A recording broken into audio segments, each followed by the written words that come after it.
তো আমি খালি চিত্ত ব্যক্তি আঁকাই ব্যাপারে আম। আচ্ছা দেখো, কোন বৃত্তে এমন একটি স্পর্শক, একটু আগে করছিলাম দুইটা স্পর্শক, অন্তর্ভুক্ত কোণ ছিল। এখন হচ্ছে কোন বৃত্তে এমন একটি স্পর্শক আঁকো যেন তা নির্দিষ্ট সরলরেখার সমান্তরাল হয়। নির্দিষ্ট সরলরেখার সমান্তরাল। কোন বৃত্তের মাপ দেওয়া আছে না, তাহলে আমরা মনে করি একটা বৃত্ত আঁকবো। কেন্দ্র বিশিষ্ট একটা কি আঁকবো? বৃত্ত আঁকবো। একটু দেখো, এই যে কেন্দ্র বিশিষ্ট একটা বৃত্ত আঁকি। এই যে বৃত্তটা আঁকলাম, কেন্দ্র বিশিষ্ট একটা বৃত্ত আঁকি। খেয়াল করবো বিষয়গুলা। এমন একটি স্পর্শক আঁকো যেন তা নির্দিষ্ট সরলরেখা। কি সরলরেখা? এই তুমি দেখো না কেন নির্দিষ্ট, তাই আমি নির্দিষ্ট একটা সরলরেখা কি যেখানে আঁকলাম ইচ্ছা মতো। বৃত্তের তুমি বৃত্তের কেন্দ্র থেকে পরিধি পর্যন্ত দূরত্বকে ব্যাসার্ধ বলে, তুমি যেই সাইড দিয়ে যাও না কেন সব দূরত্ব সমান। তাই নির্দিষ্ট সরলরেখাটা আমি এখানে আঁকলাম। বলছে না নির্দিষ্ট সরলরেখা সমান্তরাল হয়। এই যে একটা সরলরেখা আঁকলাম, এখানে বাঁকা হোক কোনো অসুবিধা নাই। কার সমান্তরাল হয়?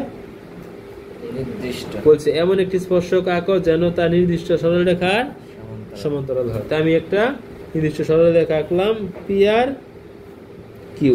কি আঁকলাম? নির্দিষ্ট সরলরেখা আঁকলাম, পি কিউ একটি সরলরেখা আঁকি। ঠিক আছে, বুঝো নাই? এখন পি কিউ থেকে ও বিন্দুতে লম্ব অঙ্কন করবো। কেমনে? ওই যে আমি লম্ব আঁকতাম, জায়গা তোমার দেখাই আমি তোমাদের কেমনে আঁকতাম আগে। এই যে এই বিন্দু থেকে এখানে আমি লম্ব অঙ্কন করতে হবে, লম্ব একটা টান দিব যে 90 ডিগ্রি যেন হয়। ঠিক আছে, এখন এটাকে আমি অর্ধেক করবো। এই যে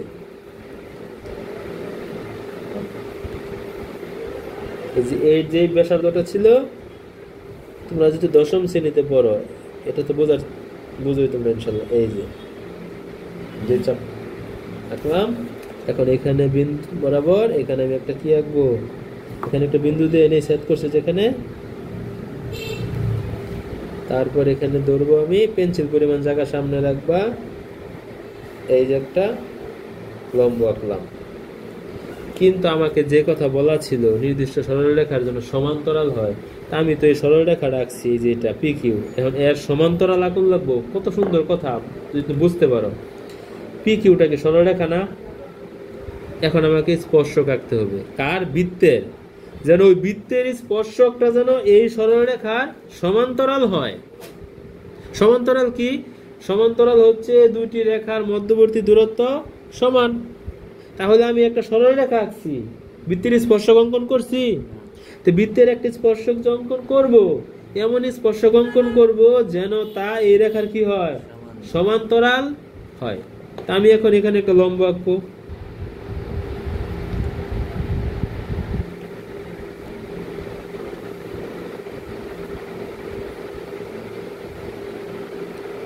লম্ব তো আমি বারবার বলছি তোমাদের কেমন অঙ্কন করা লাগে।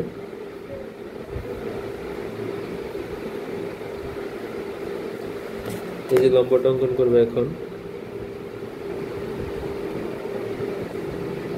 90 ডিগ্রি।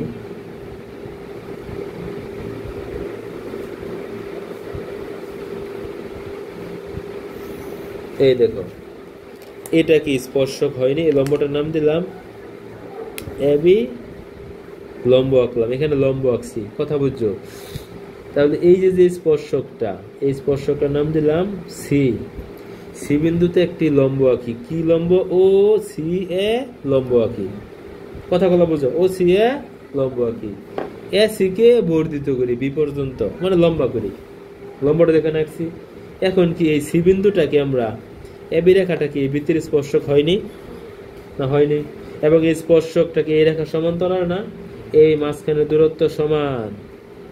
তার মানে কি অঙ্কন করলাম? এমন একটা বৃত্ত আঁকলাম, নির্দিষ্ট একটা সরলরেখা আঁকলাম পি কিউ, এবং এই একটা স্পর্শক আঁকলাম।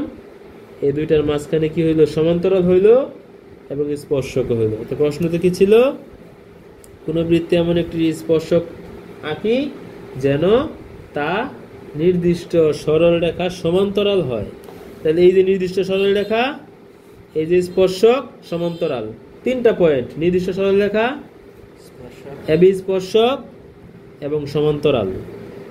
এখন তোমাদের অঙ্কন করলাম কিভাবে সেটা তো তুমি দেখলা। এখন এখানে তুমি যদি আরো বর্ধিত করে ওই বিন্দুটাতে দাও, এই যেখানে তাহলে এইখানে তুমি যদি একটা লম্ব আঁকো তাহলে এটাও একটা স্পর্শক হবে, সমান্তরাল হবে। ঠিক আছে? তাহলে আর তুমি বৃত্তটা কিভাবে তুমি লিখবা? কোকেন্দ্র বিশিষ্ট একটা বৃত্ত আঁকি, নির্দিষ্ট সরলরেখা পি কিউ নেই, পি কিউ লম্ব, এটা নাম তো আমি দিই না, অঙ্কনে যাই বিবরণে দিবা, পি কিউ লম্ব ও কিউ আঁকি, পি কিউ লম্ব ও এস আঁকি, এই যে ও এস, এটা নাম দিলাম এস, এই যে এস, ও এস আঁকি, পি কিউ ও এস রেখা আর বিন্দুতে ছেদ করে, এই ছেদ করছে এটা আর বিন্দু। ঠিক আছে? এবং বৃত্তটিকে সি বিন্দুতে ছেদ করে, সি বিন্দুতে লম্ব আঁকি, ও সি এ লম্ব আঁকি, লম্বকে বি পর্যন্ত বর্ধিত করি, তাহলে কি হলো? এ সিবি ও সি বৃত্তের স্পর্শক, পি কিউ নির্দিষ্ট সরলরেখা এবং পরস্পরের কি সমান্তরাল।